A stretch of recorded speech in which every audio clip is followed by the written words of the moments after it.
That might be the most important thing of it all. त्याशिवाय तुम्हालाच clarity नाही येणार. हम्म. म्हणजे जे ट्रेंड फॉलो करणारं लिखाण जे असतं हम्म. ते बऱ्याच वेळा असं असतं की हल्ली हे वर्क होतं किंवा या सिनेमात या नाटकात हे वर्क झालं त्यामुळे तशाच पद्धतीचं आपण रिपॅकेज करू. तुम्हाला नक्की काय म्हणायचंय हे तुम्हालाच आतून माहित नसेल तर ते लोकांपर्यंत काहीच पोचणार नाही. एक मडल्ड काहीतरी इथलं तिथलं ठिगळं लावलेलं काहीतरी हम्म. पोचेल याची मला खूप भीती वाटते. I think it's the greatest sign of maturity जेव्हा तुम्ही तुमचे ठाम मतं बदलू शकता जेव्हा तुम्हाला नवीन इन्फॉर्मेशन येते. आय लाईक टू बिलीव्ह की मी तसं ऍटलिस्ट माझ्या आयुष्यात 2-3 वेळा झालं आहे की मला अत्यंत वाटायचं की नाही हे नाही आणि नवीन गोष्टी कळल्यावर आला पर्स्पेक्टिव्ह वेगळा. सगळं होऊन आम्ही घरातून त्यांच्या निघत असताना अगदी खांद्यावर बॅग होती. ते म्हटलं तू नाटक करतोस ना. मी म्हटलं हो सर करतो. हे कसं वाटतं असं म्हणून त्यांनी एक सीन अख्खा नरेट केला 15 मिनिटं. तो सीन इतका इंटरेस्टिंग होता की मीही खांद्यावर बॅग 15 मिनिटं उभं राहून ऐकला तो सीन. त्यामुळे त्यांच्याकडे आम्ही गेलो होतो आणि ते म्हणले यार आता नाही मी नाटक करू शकत. आता म्हणजे 3 नाटकं रनिंग आहेत, मी चौथा आता नाही करू शकत. तेव्हा शिवानीनी ऑलरेडी त्यांच्याबरोबर एक नाटक केलं होतं. त्यामुळे शी वॉज व्हेरी इन्सिस्टंट की सर एकदा स्टोरी आहे का सर, एकदा तुम्ही प्लीज स्टोरी आहे का, you can say no, at least give us advice की आम्ही काय करूया स्टोरीज. आणि त्यामुळे ते कोल्हापूरला राहतात आणि त्यांचा मुंबईत शो संपून ते कोल्हापूरला जाताना पुण्याजवळ आम्ही हायवेवर त्यांना भेटलो. Hello, Virajas. Thank you so much for joining. And I'm glad you could make it finally. So कसं वाटतंय Thank you so much. पॉडकास्टवरती येऊन आणि कसं चाललंय? छान वाटतंय. खूप दिवस आपण प्लॅन करत होतो त्यामुळे finally it's Yes. Coming to fruition. It's a good thing. Yes. आणि तू म्हटलंस तसं आज इथे कामगार दिन आहे, महाराष्ट्र दिन आहे 1 मे. त्यामुळे चांगल्या दिवशी हो. करतोय आपण पॉडकास्ट असं नक्कीच. म्हणायला हरकत नाही. हो, मला असं वाटलं होतं की मे बी आज होतंय कॅन्सल का, असं मला तर डाऊट होता मध्ये, पण फायनली म्हणजे आय एम ग्लॅड की आपण हे करू शकलो. So thank you so much for doing this. Yes. So to start off with, सध्या तुझं काय चालू आहे? नवीन काय प्रोजेक्ट, नवीन काय लिहितोयस, नवीन काय डिरेक्ट करतोयस? माझं मागचं वर्ष अचानक खूप हेवी गेलं. म्हणजे या फील्डमध्ये ही मजा असते की जेव्हा काम असतं तेव्हा की आता बास म्हणेपर्यंत काम असतं, जेव्हा नसतं तेव्हा टेन्शन येईपर्यंत नसतं. तर नशिबाने I mean the better half of that equation at the moment. कारण मागच्या वर्षी माझी सलग 4 नाटकं चालू होती. म्हणजे वरवरचे वधूवर नावाचं जे माझं नाटक आहे, जे आता नुकतंच युएसला येऊन गेलं, ते नीट सेट झालं होतं. It was running on its own. मला आता लक्ष द्यायला लागत नाही अशा पद्धतीने. माझं नवीन नाटक फिल्टर कॉफी जे महेश मांजरेकरांनी डिरेक्ट केलं होतं ते जस्ट ओपन झालं होतं last year. So it was brand new. त्याचबरोबर आम्ही ब्रॉडवे स्टाईलचं एक नाटक केलंय, एकतीची गोष्ट नावाचं. ते ओपन झालं मागच्या वर्षी. आणि त्याचबरोबर कोहम नावाचा एक खूप वेगळ्या पद्धतीचा आम्ही शो करतो, तोही मागच्याच वर्षी ओपन झाला. त्यामुळे last year was quite a heavy year for me. आणि या फील्डमध्ये नवीन गोष्टी करणं जेवढं महत्वाचं असतं त्याहून जास्त त्या रन करणं असं. So it's not just enough to have new ideas, it's also equally or even execute. More important to make sure that they get executed and then they run after that. त्यामुळे आम्ही आता त्या फेजमध्ये ideally मी, सूरज माझा मित्र, आम्ही दोघंही आता हळूहळू प्रोडक्शनमध्ये सुद्धा उतरतोय. Because that's where the fun is at. Like you want to be yeah. Making stuff fully, कोणावर अवलंबून न राहतं. त्यामुळे कोहम आणि एकतीची गोष्ट दोन्ही आम्ही प्रोड्यूस केलेले शोज आहेत. त्यामुळे त्याचं रनिंग, त्याचं बॅकएंड कसं सांभाळायचं वगैरे. So it's a fun period for me. आणि काम चालू असतंच. मी लिटरली उद्या एका वेबसिरीजच्या शूटिंगसाठी चाललो आहे, वेर आय एम ॲक्टिंग. त्याचं नाव अजून ठरलं नाही पण ते लवकरच दिसेल. And I am writing a new film with my friend Shivraj Waychal. त्याचेही डिटेल्स लवकरच दिसतील. त्यामुळे काम चालूच असतं, पण yes. It's a good moment. Nice. मला सांग की आय नो यू मेन्शन की तुझं ते प्रोडक्शन ती पण कामं असतात. So as a creator what is more challenging, की तुझं लिखाण किंवा जे क्रिएटिव्ह प्रोसेस आहे, is that more challenging once that is done आणि when you get to production आणि प्रमोशन आणि all that, what is more challenging?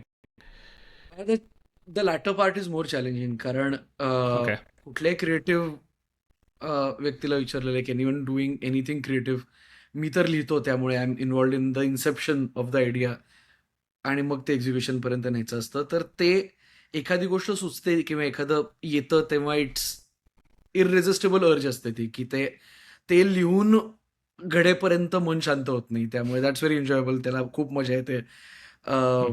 ते लिहायचं, मग मित्रांना वाचून दाखवायचं, फीडबॅक घ्यायचा, चेंजेस करायचे.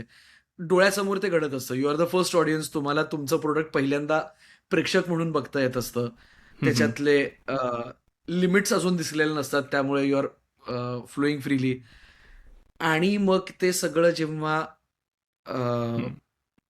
ॲब्स्ट्रॅक्टमधनं ॲक्च्युअलिटीमध्ये आणावं लागतं, तेव्हा that is definitely more challenging. कारण मी असतो तेव्हा मी असतो, माझा लॅपटॉप असतो, मला नाही म्हणायला कोणीच नसतं. ना बजेटचं हं. बंधन असतं, ना क्रिएटिव्ह डिफरन्सेस असतात. एकदा इतर येस. माणसं इन्व्हॉल्व झाली, एकदा ते हं. समोर उभं राहायला लागलं, की मग बाकी सगळ्या गोष्टी उभ्या राहतात. पण इव्हन तेही खूप एन्जॉयबल असतं, कारण ही प्रोसेस खूप कोलॅबोरेटिव्ह असते. त्यामुळे तुम्ही विचारही केलेला नसतो, अशा पद्धतीच्या पॉइंट ऑफ व्ह्यूजनी त्याच्यामध्ये गोष्टी ॲड होत असतात. सगळ्यात चॅलेंजिंग माझ्यासाठी आत्ता, कारण ते माझ्यासाठी नवीन आहे, इज त्यानंतर, की आता ते चालू केलंय, जे लोकं बघायला येतात त्यांना आवडतंय. आता काय? आता ते मॅक्सिमम लोकांपर्यंत पोहोचलं पाहिजे. आता ते म्हणजे आता बोर होऊन चालणार नाही, की हं, क्रिएटिव्ह हं, हं, लोकांचं हं. असं असतं, की ते बोर पटकन होतात, की मला भारी आयडिया सुचली आहे, मी एक्झिक्यूट केली, 4 लोकांना आवडली, माझ्या मित्रांना आवडली, माझ्या घरच्यांना आवडली, फाईन. पण हं, हं. आता मला त्याच्याबरोबर 1 वर्ष, 2 वर्ष घालवायची आहेत. I need to make sure की ते सातत्याने लोकांसमोर येत राहतं. ते आवडेल अशा लोकांसमोर ते इफेक्टिव्हली येत राहतं. आणि ती थोडी कामं जरा बोरिंग असू शकतात. पण मग हां. That's a little bit more challenging आत्ता तरी येस. माझ्यासाठी. मला सांग, की हे तर तू म्हणालास पूर्ण ही you mapped out the entire process. तर ह्याच्यामध्ये how much is improvisation important? मगाशी तू उल्लेख केलास वरवरचे वधूवर या नाटकाचा. तर I think you are completed 250 झाले आत्तापर्यंत प्रयोग. तो जो पहिला आत्ता प्रयोग होता परवाच वरवर 250 शोज झाले आमचे. Correct, correct. तो जो पहिला जो प्रयोग होता वरवरचे वधूवर, कंपेअर्ड टू दॅट आणि 250वा प्रयोग. तर do you have one improvisation की एकदा ऑर इट इज की एकदा झालं की तेच आम्ही एव्हरी टाईम रिपीट करू? How is the process there? Thankfully काय झालं होतं, म्हणजे माझी प्रोसेस युजली अशी असते. आय बिलीव्ह की एस्पेशली नाटकामध्ये जे परफॉर्म करतात, त्यांचं मीडियम आहे ते. कारण त्यांना मला जे त्या 1 महिन्यात लिखाणात सुचलं होतं, किंवा बसवताना जे 1 महिन्यात मला जे म्हणायचं होतं, मला जे वाटत होतं, ते मी केलं असतं. पण त्यांना ते सातत्याने महिन्याला 10-12 प्रयोग करायचे आहेत for the next couple of years. त्यामुळे जे ते प्रेझेंट करतायत, जे ते लोकांसमोर ॲक्चुअली पोहोचवणार आहेत, त्यांचा त्या गोष्टीवर मालकी हक्क निर्माण झाला पाहिजे असं मला वाटतं. त्याशिवाय ते इफेक्टिव्हली पोहोचणार नाही. म्हणजे करेक्ट. त्यांनाही जे खरं वाटतं, त्यांना जे म्हणायचं असतं, ते जर ते लोकांपर्यंत पोहोचवत असले थ्रू माय स्टोरी, थ्रू माय डायलॉग्स, तर it will be a more frictionless process असं मला वाटतं. आणि त्यामुळे वरवरचे वधूवर जेव्हा मी लिहित होतो, तेव्हा अगेन मी एक्सपेरिमेंटल नाटकांमध्ये बरीच वर्ष काम केलं होतं. पण व्यावसायिक हे माझं पहिलंच नाटक होतं. त्यामुळे I didn't have the luxury of being, की हां, मी असा विचार केला आणि हेच असणार. I don't know. मी सुद्धा एक्सप्लोरच करत होतो. त्यामुळे मी जेव्हा पहिल्यांदा लिहिलं, I didn't write it for any actors in particular. Okay, okay. की एक आपल्याकडे मिसकन्सेप्शन असतं, म्हणजे विचारताना अनेक इंटरव्ह्यूजमध्ये, की तुम्ही त्यांना का घेतलत? की घेतलं असं नसतं. ते एस्टॅब्लिश होते. मी नवीन होतो. त्यामुळे माझ्याबरोबर कुणाला काम करायचंय हा प्रश्न होता, नॉट की मला कुणाला कास्ट करायचंय. करेक्ट. त्यामुळे मी जो पहिला ड्राफ्ट लिहिला होता, जो मी वाचून दाखवायचो, तो मी लिहिताना बऱ्यापैकी ओपन एंडेड लिहिला होता, की इट वॉज कुठलाही ॲक्टर आला, की त्याच्या कॅरेक्टरिस्टिक आणि त्याच्या कॅरेक्टरनुसार मी ह्याच्यात चेंजेस करणार, वॉज ऑलवेज द प्लॅन. आणि त्यामुळे जेव्हा सखी सुव्रत आले, ग्रेट माझ्यासाठी, कारण ते नवरा बायकोच आहेत. त्यामुळे त्यांच्या पर्सनल एक्सपिरियन्सेसमधनं सुद्धा बऱ्याचशा गोष्टी त्याच्यामध्ये आल्या. आम्ही डिस्कस खूप केलं. What I was insistent on is tell me everything you want this play to represent, पण मग ते मला लिहू दे. सो आम्ही ओके. बसून खूप मारलं. म्हणजे जर तू नाटक बघितलं असेल तर त्याच्यातला तो रेड फ्लॅग ग्रीन फ्लॅग वाला जी आयडिया होती, ते सखीनी सुचवलं होतं, की ते आपण ते टर्म्स वापरू शकतो. किंवा त्याच्यात एका पॉइंटला सुव्रत चिडतो आणि तो घरभर पसारा करायला लागतो, हे त्यांच्या एका किस्स्यातनं आलं होतं. पण मग त्याला कसं सिमलेसली माझ्या ऑलरेडी असलेल्या कन्सेप्टमध्ये बसवायचं, so that it feels like it was always a part of the script. मग ते स्किलवर येतं. आणि ते झाल्यानंतर आता मी 250 शो खूप दिवसांनी बघितला. बाय द वे, म्हणजे मी आता प्रत्येक शोला जात नाही. माझीही बाकीची कामं चालू असतात आणि आता सेट झालंय. आता ते मित्र आहेत म्हणून जातो किंवा असे महत्वाचे शोज असतो तेव्हा जातो. तर I was very प्लेझंटली surprise by two things. एक म्हणजे इतके दिवस ते शो करून म्हणजे 250 वेळा सेम नाटक करून महाराष्ट्रभर, भारतभर, जगभर करूनही आमच्या ओरिजिनल इंटेंटचं किती रिटेन झालं होतं. देर इज अ टेंडन्सी हम्म, की कधी कधी you start to stray from the subject matter. Hmm. कारण तुम्ही स्वतःसाठी सुद्धा ते फ्रेश ठेवायचा प्रयत्न करता. As actors you correct. Need to do that. ते मेकॅनिकल हम्म, न होण्यासाठी किंवा अरे हम्म. आज इथे लोक हसली मग आपण हे करून बघू ते करून बघू. तर ते खूप झालं नव्हतं याचाही मला आनंद वाटला आणि मला ह्याचाही आनंद वाटला की जे चेंजेस झाले होते म्हणजे जे हम्म. त्यांच्या एक्सपिरियन्समधनं त्यांच्या रोज ते परफॉर्म करण्यातून काही जागा सापडल्यात त्यांना. राईट. ऑडियन्स जगभराचे त्यांनी बघितले त्यानुसार त्यांनी काही बदल केले आहेत. ते बदल वर very much in Wien with आम्ही ओरिजिनली जो विचार केला होता. ओके. सो ज्या गोष्टी इम्प्रोव्हाइजही झाल्या they were in the same direction that the rest of the players which made correct. मी इवन मोर हॅपी कारण ह्याचा अर्थ आम्ही अजूनही सेम पेजवर आहोत. करेक्ट. Make sense. आणि मला सांग की जे पण कॉमेडी नाटकं आहेत, जे पण आपले पंचेस वगैरे असतात, तर हो. नाटकामध्ये how do you verify the पंचेस? कारण की I give you context here. आता स्टँडअप कॉमेडी तू एक्झाम्पल घे. स्टँडअप कॉमेडीमध्ये एक प्रकार असतो ओपन माईकचा. तर ओपन माईकमध्ये लोक जातात, ते आपले सेट सादर करतात. जर टेस्ट आउट लाफ्टर देअर आलं, material. It's a good joke. They get ya immediate feedback. पण नाटकामध्ये काय असतं की you have an establish cast. तुझं एक ते स्क्रिप्ट लिहून झाली आहे. सो तर हा पंच चालणार आहे की नाही, you won't know until the audience is in the theatres. So तुम्ही ते कसं टॅकल करता की to know what will work and what we need to improvise? म्हणजे आता सगळ्यांच्या पद्धती वेगळ्या असेल. माझी खूप सिम्पल हे आहे. जे फक्त कॉमेडीसाठीच नाही तर ओव्हरऑलच जे आपण लिहितोय ते कसं ऍक्सेप्ट होणार आहे किंवा ते कसं रिसिव्ह होणार आहे हे गेज करायला असतं. एक म्हणजे I am my first audience. मी म्हणलो तसं मला लिहिताना जर हसू आलं तर त्याच्यानंतर आय कॅन ओनली होप की माझ्यासारखी इतर माणसं असतील that share my sense of humour. दुसरी गोष्ट माझा एक खूप टाईट सर्कल ऑफ फ्रेंड्स आहेत ज्यांच्याबरोबर मी मागची 15 वर्ष काम करतोय सातत्याने. त्यामुळे त्यांना माझी लिखाणाची स्टाईल माहिती आहे. मला त्यांना नाटकातलं किती कळतं किंवा क्रिएटिव्हली त्यांचं काय म्हणणं आहे मला माहीत आहे. माझ्या अगदी घरून सुरू होतं कारण शिवानी माझी बायको ती माझ्या आयुष्यात मी लिहिलेल्या डायरेक्ट केलेल्या पहिल्या नाटकात तिने काम केलं होतं जेव्हा तिची नुकती 10वी झाली होती. सो तिने तेव्हापासून माझं सगळं काम बघितलंय. मी तेव्हापासून तिचं करिअर ती घडवताना बघतोय. त्यामुळे ती युजली माझा पहिला ऑडियन्स असते. आणि बिंग अन ऍक्टर हरसेल्फ आम्ही असं अनेक वेळा करतो आणि she very graciously allows me to do that की मी त्या दिवसभरात जे लिहिलं असतं ते रात्री आम्ही परफॉर्म करून बघतो एकमेकांबरोबर oh nice. As if it's a scene okay. की हे कॅरेक्टर तू वाच हे कॅरेक्टर मी वाचतो आणि आपण करून बघू. आणि दोघंही ऍक्टर्स असल्यामुळे मलाही ऍक्टिंगची बॅकग्राऊंड असल्यामुळे ते लिखाण नाही राहत. I start playing it like an actor would okay.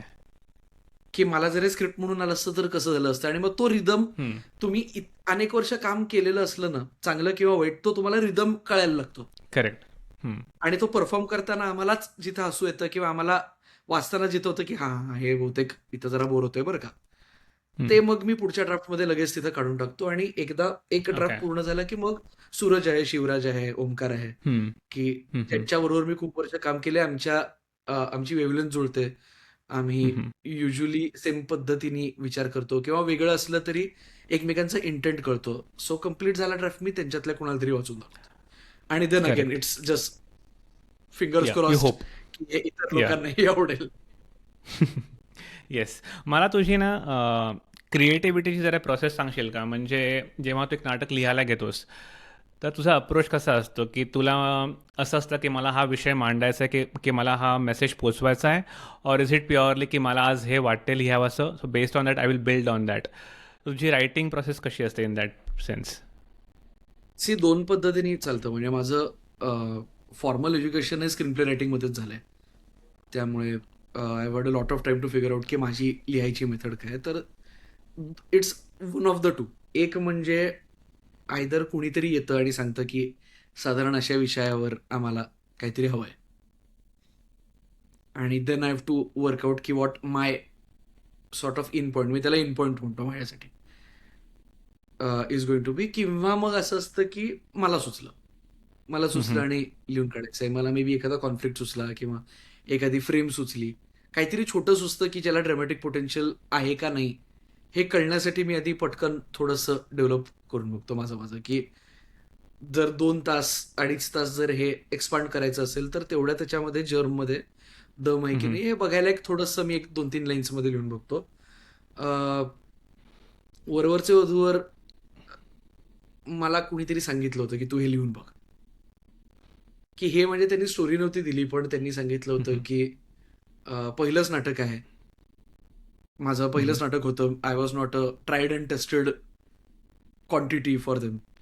तर पण मी चांगलं लिहितो. त्यांनी माझं मिकी नावाचं प्रायोगिक नाटक बघितलं होतं, त्यामुळे त्यांना माझं लिखाण आवडलं होतं. पण व्यावसायिकमध्ये लिहिशील का असं विचारलं असताना मी त्यांना सरळ सरळ विचारलं होतं की हे बघा मी लिहून देईन, तुम्हाला विकायचं आहे, सो यू टेल मी की तुम्हाला काय विकता येईल.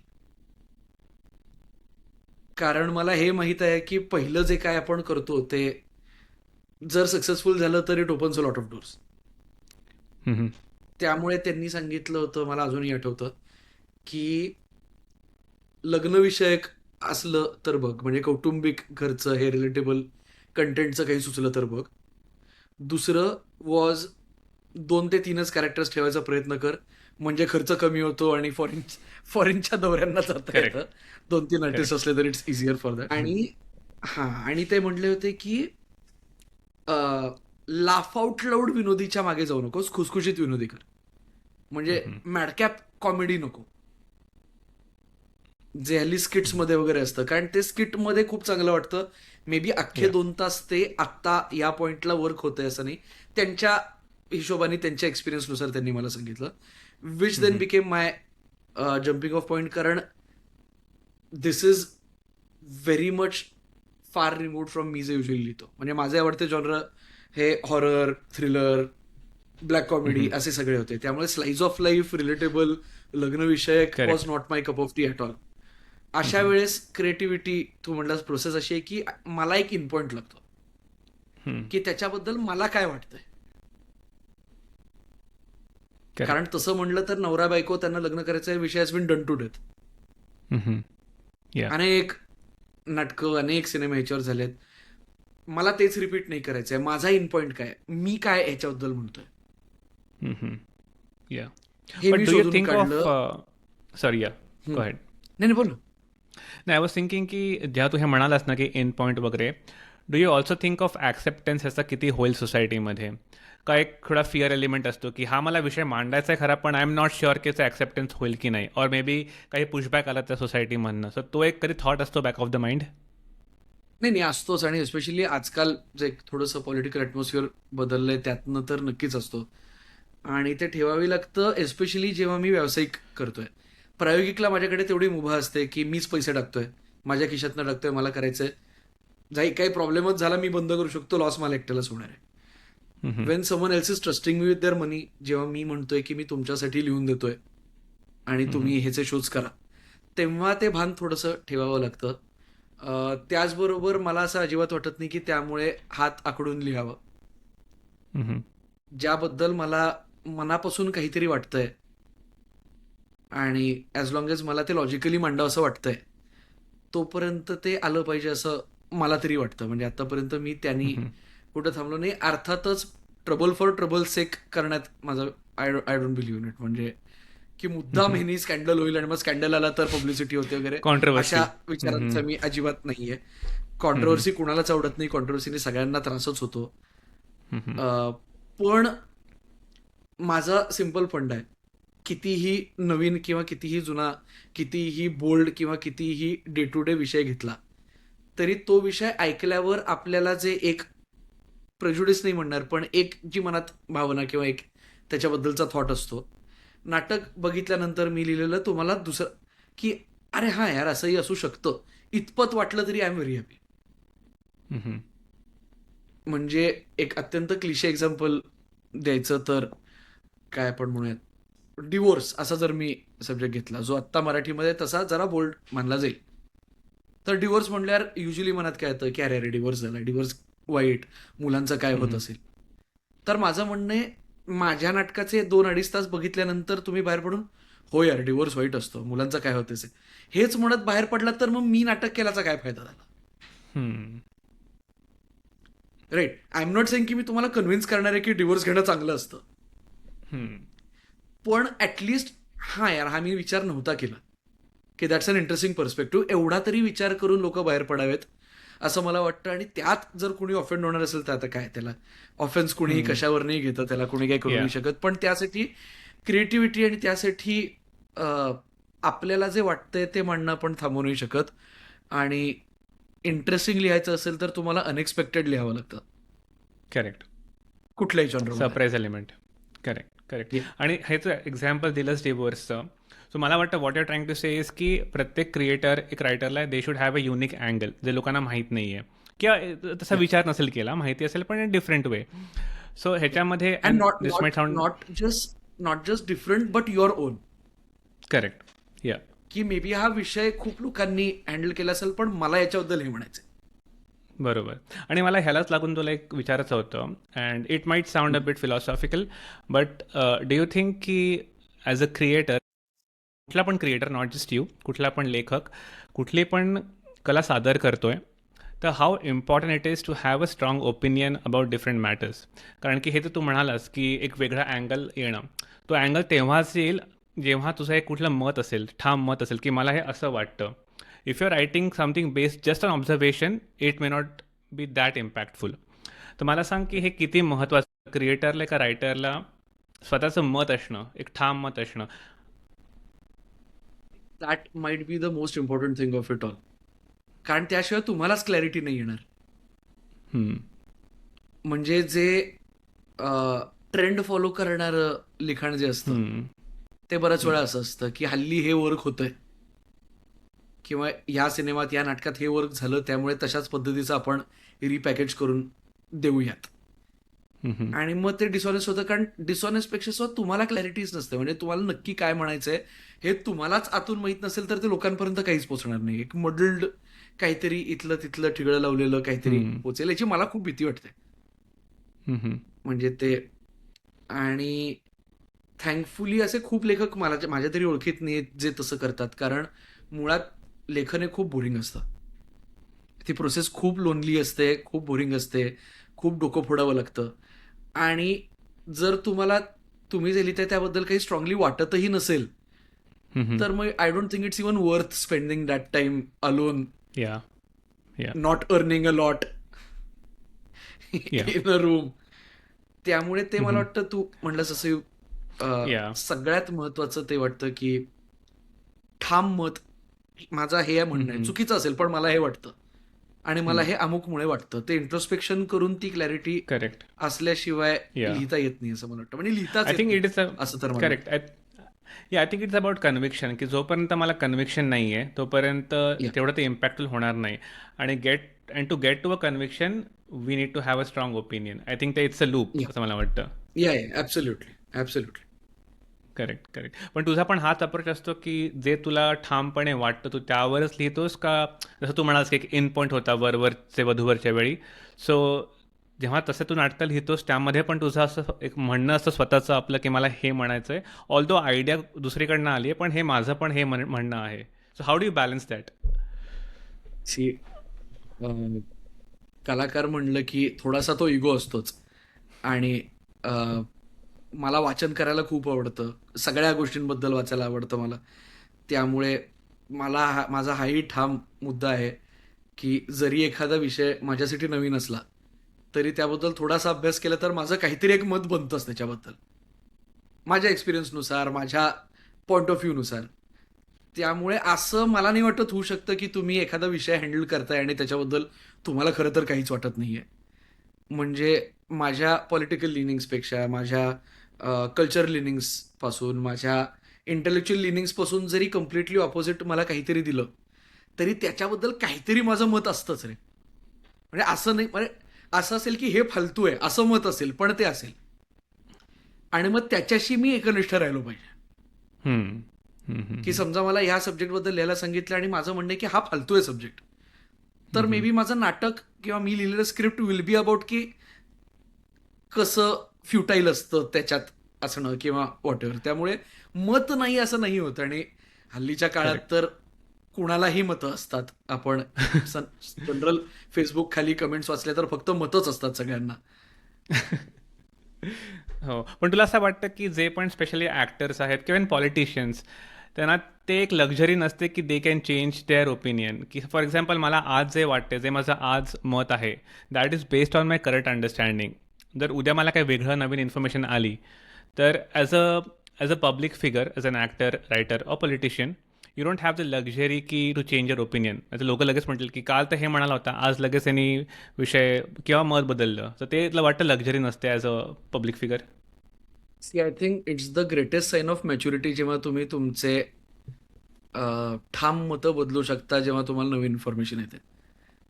आणि आय लाईक टू बिलीव्ह की मी तसं ॲटलिस्ट माझ्या आयुष्यात 2-3 वेळा झालं आहे की मला अत्यंत वाटायचं की नाही हे हे नाही हे नाही.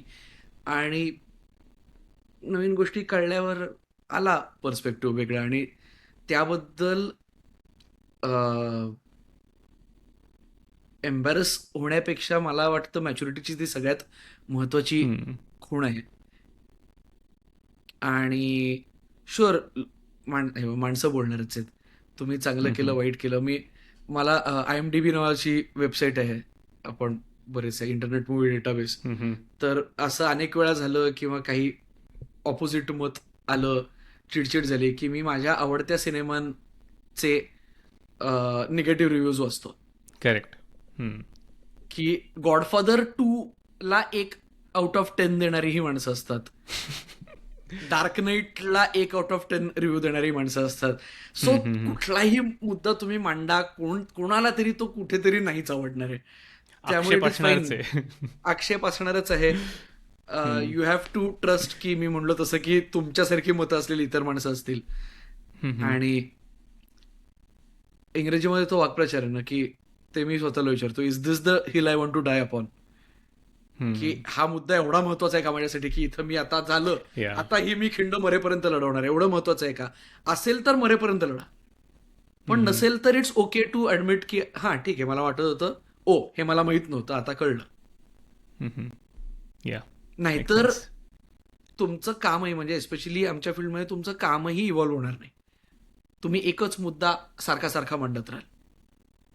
करेक्ट. या, मेक सेन्स. आणि तू मगाशी you were talking a lot about तुझी क्रिएटिव्ह प्रोसेस.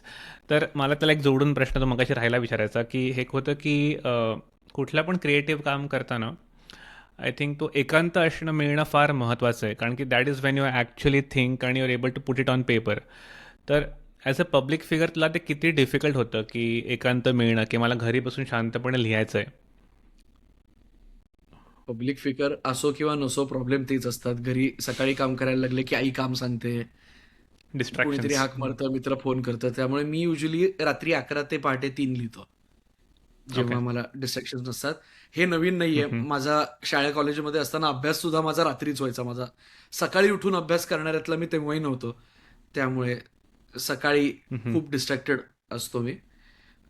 पण रात्री माझं छान लिहून होतं. So that's my me time. Okay. सगळे झोपलेले असतात. नाईट टीव्हीवरचं आउल. काय बघायचं बघून झालेलं असतं. मित्र झोपलेले असतात. There is nothing more to do. आणि मग बसून लिहायचं. एक तू मगाशी क्रिएटिव्ह प्रोसेस विचारलीस, there is also a fun thing that I do. माझ्या फोनमध्ये नोट्स ॲप आहे ना, हे मी दाखवतो. तर त्याच्यामध्ये एक जनरल डायलॉग नावाचा फोल्डर आहे. तिथं मी जनरल मला चांगल्या सुचलेल्या आयडियाज आणि डायलॉग्स लिहिलेले असतात. डझंट मॅटर हे कुठल्या नाटकात आहे, कुठल्या सिनेमात येणार आहे, कुठलं हे, त्याची सिच्युएशन माहित नाही, काही माहित नाही. अत्यंत फालतू कोट्या पासून ते अत्यंत फिलॉसॉफिकल थॉट्सपर्यंत सगळं मी त्याच्यात लिहून ठेवलेलं असतं की हे कधीतरी कुठेतरी वापरतील. दिस इज अन इंटरेस्टिंग थॉट. काहीतरी माझ्यावर घडत असताना काहीतरी कॉम्प्लेक्स विचार येतो की हा हे लिहून ठेवूयात, असा माझा तो एक हे असतो. त्यामुळे आता हे करायचं, आता पुढचं हे करायचं असं माझं ठरलं. समोरच्यानी सांगितलं, मी माझं ठरवलं. आणि माझा एकदा तो सांगाडा बनला की माझं हे बिगिनिंग मिडल एंड आहे, की माझी साधारण स्टोरी अशी जाताना दिसतीये. मग मी त्या माझ्या ह्याच्यात जातो की त्याच्यातलं कुठलं मला वापरता येईल का, कुठे फिट त्याच्यातलं होतंय? हे फिट होईल का, ते फिट होईल या. का, मग मी ते लिहून काढतो. आणि पहिला ड्राफ्ट युजली मी हँड रिटन असतो माझा. मी मराठीमध्ये ओ, किंवा नाईस. इंग्लिशमध्ये हाताने ओके. सीन वाईज लिहून पेपरवरती. काढतो पेपरवर. आणि ते लिहून झालं की एकदा मला ती स्टोरी दिसायला लागली, मग आय स्टार्ट टायपिंग ओके. आणि मग मी गॉट इट. डायलॉग्स आणि मग त्याच्यामध्ये जातो. ओके. पण तुझी अशी काय आहे की ही स्पेसिफिक प्लेस मला इथे बसूनच लिहायचं आहे? तू रात्री असं टायमिंग मला कळलं, पण असं काय एन्व्हायरमेंट असं पाहिजे, म्युझिक पाहिजे, कॉफी पाहिजे, असं तुझं काय असतं? शांतता शांत. मला बाकी काहीच लागत नाही. मी सायलेन्स. Foodie okay. असण्याच्या जे काही ऑपोजिट असतो ते मी आहे. म्हणजे मी काम ओके. करायला लागल्यावर मला जेवणा खाण्याचं भान राहत नाही आहे. माझ्या आईला खूप वर्षानुवर्षांचा हम्म. प्रॉब्लेम आहे. त्यामुळे आय जस्ट ते सुचलं पाहिजे, नाहीतर होत नाही. म्हणजे ते नळ चालू केल्यासारखं होत नाही, की हां, आज माझी हो. लिखाणाची वेळ आली, चला आता लिहून बसतो. अनेक वेळा या. माझा काही जेव्हा मी मित्रांबरोबर कोरेट करत असतो, तेव्हा हम्म. की म्हणजे तुम्ही लॅपटॉप उघडल्यावरच तुम्हाला कळतं आज होणार आहे का नाही होणार आहे. हम्म. आणि आता या. इतक्या वर्षात मी तेवढा स्वतःला ओळखू लागलोय, की ज्या दिवशी वाटतं ना, की आज नाही होणार आहे, मी फोर्स नाही करत स्वतःला. हम्म. कारण ज्या दिवशी ते होणार असतं, तेव्हा नथिंग कॅन स्टॉप मी. म्हणजे ते एकदा करेक्ट. यायला लागलं, मग ते उतरलंच पाहिजे समोर, असं आहे. बरोबर. Ya. I think it comes to you, then you chasing it. Ya, असं आहे. Absolutely, absolutely. आणि जेवढा त्याचा या. विचार नाही करत, तेवढं ते सुटतं पटकन. करेक्ट. येस. पण तुझं असं आहे का की तू एव्हरी न चुकता बसतोस रात्री 11 ते 3, का it's depending on your schedule? अ, माझी रात्री 11 ते 3 तसं सकाळी 11 ते 1 ची एक वेळ ठरलेली आहे, जेव्हा मी इतरांचे जे प्रोजेक्ट्स करतोय, म्हणजे writing a film for someone, किंवा मी कुणाबरोबर तरी एक प्रोजेक्ट डेव्हलप करतोय, किंवा मी कुणाबरोबर तरी काहीतरी करतोय, किंवा मला दुसऱ्यांसाठी की जे मी डिरेक्ट नाही करणार आहे, मला हे ड्यू करायचं आहे, ते मी सकाळी 11 ते 1च्या मध्ये युजली माझा रायटिंग टाइम ठरलेला असतो. ते असाइनमेंट्स आणि अशा गोष्टींसाठी, की डेडलाईन आहे, अमुक आहे तमुक आहे. माझं जे असतं ते मी रात्री लिहितो. Okay. Got it. Got it. So I तो मीन द सकाळी ओनली 11 ते रिझन 1चा वेळ. हां, बोल ना. हां. नाही, I mean the only reason मी हा प्रश्न विचारला कारण की मला विचारायचं होतं की रायटिंग फील्डमध्ये, क्रिएटिव्ह फील्डमध्ये कन्सिस्टन्सी किती महत्त्वाची आहे आणि तुझी काय व्याख्या आहे कन्सिस्टन्सीची? ती कुठल्याही फील्डमध्ये खूप महत्वाची असते. ह्याच्यात हम्म. खूप जास्त आहे, कारण इट्स लाईक अ मसल. तुम्ही तो या. वापरात नाही ठेवलात तर तो नाही या. चांगला राहत. पण हां, हे मसलचं एक्झाम्पल चांगलं आहे, कारण उलटंही करावं लागतं. तो ओव्हरवर्क केला तर त्रासही होतो. त्यामुळे तुम्हाला ब्रेकही घ्यावा लागतो. तुम्हाला चांगल्या गोष्टी बघाव्या लागतात. तुम्हाला चांगल्या गोष्टी वाचाव्या लागतात. तुम्हाला लिटरेचर, फिल्म सोडता बाहेर जाऊन इतर अनुभव घ्यावे लागतात. बाकीचं जग बघायला लागतं, माणसांशी इंटरॅक्ट करायला लागतं. कारण तुम्ही इनपुट जेवढा द्याल, तेवढा तुमचा आउटपुट मध्ये व्हरायटी येणार आहे. राईट. त्यामुळे सातत्य, म्हणजे मी अनेक वेळा म्हणतो, की मी लिहित नाही, म्हणजे हातात पेन घेऊन लिहित नाही याचा अर्थ मी लिहित नाही असं नाहीये. की अनेक वेळा काम चालू असतं बॅक ऑफ द माइंड. जेव्हा प्रोजेक्ट्स नसतात तेव्हा गिल्ट येता कामा नाही. म्हणजे आमच्या इथं ते खूप असतं, की बापरे, पुढचं काम आलं पाहिजे, पुढचं काम कधी येणार. पण मग तेच होतं, तुम्ही साधारण एकाच गोष्टीच्या कॉपीची कॉपी बनवता आणि युअर वेल रन्स ड्राय. तर तसं न होण्यासाठी ठीक आहे, आता मला फ्री वेळ मिळाला आहे, तर आय विल एक्सप्लोर थिंग्स. मी नवीन गोष्टी शिकेन. जसं आता मला मागचा महिना मोकळा मिळाला होता. I was very happy. कुठलीच गोष्ट ड्यू नव्हती, कुठलंच हे करायचं नव्हतं. जे महत्वाचं काम होतं ते या मे महिन्यापासून सुरू होणार होतं. त्यामुळे मी जगलिंग शिकायला घेतलं. आय ऑलवेज वॉन्टेड टू हो. जगल. मला माहित ओके. नव्हतं कसं करतात. त्यामुळे मी जगलिंगचे बॉल्स आणले आणि मी रोज 1-1.5 तासच्या जगलिंगच्या बॉल्सनी प्रॅक्टिस करतोय. त्यांनी लिखाणाला फायदा होईलच असं नाही. म्हणजे असं नाही मी म्हणत आहे, नॉट बिंग प्रिटेन्शियस, की त्याच्यातनंही काहीतरी लिखाणाचं येईल. पण डोक्याला काहीतरी एक वेगळं वळण द्यायचा राईट. प्रयत्न, की सारखे तेच विचार आणि ते स्क्रीन प्ले आणि ते बीट्स आणि त्याच्यातनं बाहेर पडून एक रिफ्रेश केल्यासारखं होतं आणि हो. काहीतरी वेगळं शिकता येतं. It's fun. करेक्ट. आणि आजकालच्या सोशल मीडियाच्या एन्व्हायरमेंटमध्ये आय थिंक असं आहे की if you are not posting frequently then you may not be able to survive. तर त्यामुळे होतं काय की खूप लोक they misunderstand consistency for frequency. Just because you are posting every single day doesn't mean it's of high quality. Right. So I think मग I think that is the differentiation की consistency एक गोष्ट आहे की when you write when you don't feel like writing, that is consistency. Posting ठीक आहे, तुम्ही म्हणजे जेव्हा तुम्हाला वाटेल की ठीक आहे now this is worth posting, then you post it. So how तुझं काय ते, what is your understanding of like frequency versus consistency? मला असं वाटतं, की आता हे लिखाणाबद्दलच नाही, हे इव्हन ऍक्टिंगबद्दल सुद्धा आहे, या इव्हन डिरेक्शन वाईज आहे, की आपल्यातलंच कुणी जन्माला येताना विलियम शेक्सपियर नसतं. त्यामुळे मी लिहीन ते प्रत्येक म्हणजे माझ्या पेनातून सोन्याच्या अक्षरातच लिहिलं जातं असं नाहीये. मी घाण गोष्टी लिहिणार आहे, माझ्या काही आयडियाज अशा असणार आहेत ज्या नाही वर्कआउट झाल्या, काही माझे अंदाज चुकणार आहेत, काही मला वाटणार आहे अरे याच्यात पोटेन्शियल आहे, मला लिहायला लागल्यावर कळणार आहे ते पोटेन्शियल नाहीये. कधी कधी मी शुअर असणार आहे की हे भारी आहे, कुणालाच आवडणार नाहीये. कधी कधी मला वाटणार आहे फालतू आहे, खूप लोकांना आवडणार आहे. तर ते बाहेर तर पडत राहिलं पाहिजे. जर मी तेव्हाच लिहिणार असेन जेव्हा मला कोणीतरी पेमेंट करतंय किंवा ह्याचं काहीतरी मोठं होणार आहे, तर आय एम रिस्किंग की माझा तो कचरा अशा वेळेस बाहेर पडणार आहे Wien it counts. Correct correct. म्हणजे मला हे खूप मोठ्या सुपरस्टारची मुलं लॉन्च होतात ना, तेव्हा मला त्यांच्याबद्दल खूप भीती वाटते की त्यांनी अजून एक्सपेरिमेंटच केलं नाहीये, त्यांनी अजून चुकाच केल्या नाहीये, ते अजून स्टेजवर वाक्य विसरले नाहीये, त्यांना इम्प्रोव्हाइज करून त्यांची माती कव्हरअप करायला लागलेली नाहीये, त्यांनी एखादा मोनोलॉग घाण म्हणल्याबद्दल त्यांना शिव्या बसल्या नाहीयेत. त्यांचं पहिलं जे काम असणार आहे that is going to be this global launch. Correct. Attention खूप असेल. व्हेरी रिस्की रे, खूप रिस्की आहे. हो. की मग ते फ्रिक्वेन्सीकडे जातं की नाही नाही, मी अमुकचा मुलगा आहे, मी हा माझा काका आहे, ह्यांनी मला लॉन्च केलंय, आता मला माझ्या पुढच्या प्रोजेक्टचा विचार केला पाहिजे, आता मला स्वतःचं PR असलं पाहिजे, आता मला स्वतःचं हे जे एस्पेशली बॉलिवूड आणि इथे जे दिसतं, I feel terrified for them. I have been very fortunate in that regard. कारण इव्हन दो माझ्या घरचे माझे आजोबा आई या फील्डमध्ये असले तरी, कारण मी नाटकातून सुरुवात केली त्यामुळे मी जे घाण गोष्टी करणार होतो त्या शाळा कॉलेज लेवललाच माझ्या करून झाल्या की ओ हे आपल्याला जमत नाही, किंवा ओ आपल्याला स्क्रिप्ट हातात आल्यावर ते पाठ करायला एवढा वेळ लागतो बरं का, किंवा अशा पद्धतीचे डायलॉग आपल्याला चांगले येतात, हे अजिबात येत नाही, हे मला माहिती आहे. म्हणजे now when I get to do it eventually on a bigger platform, या मी ते तिथे डिस्कव्हर नाही करत आहे. म्हणजे ते ऊप्सचे मोमेंट्स माझे तिथे कमी होतील. करेक्ट. कारण तू म्हणलास तसं मी फ्रिक्वेन्सीच्या मागे नाही लागलो की आता मोठ्याच गोष्टी झाल्या पाहिजेत आणि माझे सगळे प्रोजेक्ट घाण माझे कित्येक वयांमध्ये कित्येक ड्राफ्ट अर्धवट ड्राफ्ट आहेत, अत्यंत वाईट. मी ते काढून वाचल्यावर असं वाटतं की हे का लिहिलं होतं, पण ते सिस्टीममधनं बाहेर पडायला लागतं. म्हणजे नळ चालू केल्यावर थोडा वेळ कसं घाण पाणी येतं तसं ते पाणी वाहून जावं लागतं, नाही तर ते सगळं कॉन्टॅमिनेट करतं. Correct correct. पण असं कधी होतं प्रेशर की मृणाल कुलकर्णींचा मुलगा आहे तर मग खूप अपेक्षा असणारच आहे. तू म्हणालास की ते ऑलरेडी झालेत फेलियर्स लहानपणी, पण when you actually came to serials किंवा मग झीवर आली प्राईम टाईमच्या वेळी, सो ते केव्हा प्रेशर जाणवलं कधी की आता everyone is watching me नाव?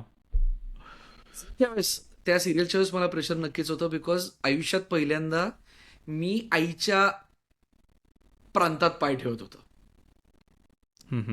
माझ्या आईने तोपर्यंत थिएटर कधीच केलं नाही, मी प्रायोगिक थिएटर करायचो तितकी वर्ष. त्यामुळे असं डायरेक्ट कम्पॅरिझन होण्याची शक्यता खूप कमी होती. It was all very same sort of field असलं तरी खूप वेगळ्या पद्धतीच्या गोष्टींमध्ये मी काम करत होतो. सिरियल जेव्हा केली तेव्हा इट वॉज म्हणजे ते ओझं जाणवलं, कारण आता त्याच चष्म्याने मला बघणार आहेत ज्या चष्म्यातून माझ्या आईला इतकी वर्ष बघतात, आणि तोपर्यंत आईच्या 40 सिरियल करून झाल्या होत्या हिंदी आणि मराठी मिळून. आणि मग आज मी इथं करतोय अगेन नवीन फॉर्मॅट. मी याच्या आधी बिहाइंड द कॅमेरा सुद्धा सिरियलमध्ये काही केलं नव्हतं. त्याचा रिदम वेगळा असतो, त्याची डायलॉग डिलिव्हरी वेगळी असते, त्याला जो लागतो तो स्टॅमिना खूप वेगळा असतो. मी जसं म्हणतं what hill to die upon, ते तिथं खूप वेगळं असतं. म्हणजे जेव्हा नाटक बसवतो किंवा जेव्हा फिल्म करतो तेव्हा छोट्या मुवमेंट्सवरही खूप चर्चा करण्याची मुभा असते की यार मला हे असं नाही वाटत, आपण असं करून बघूयात का, किंवा हे मला फॉल्स वाटतंय, हे असं करून maybe this scene will work better. सिरियलमध्ये तसं नसतं. सिरियलमध्ये तुम्ही आज दिवसात तुम्हाला 15 सीन करायचे आणि एक वेळ काम थोडं पुढे मागे झालं तरी ते सांभाळून घेण्याचे मार्ग असतात. तुमच्यामुळे वेळ नाही लागला पाहिजे. You cannot waste time.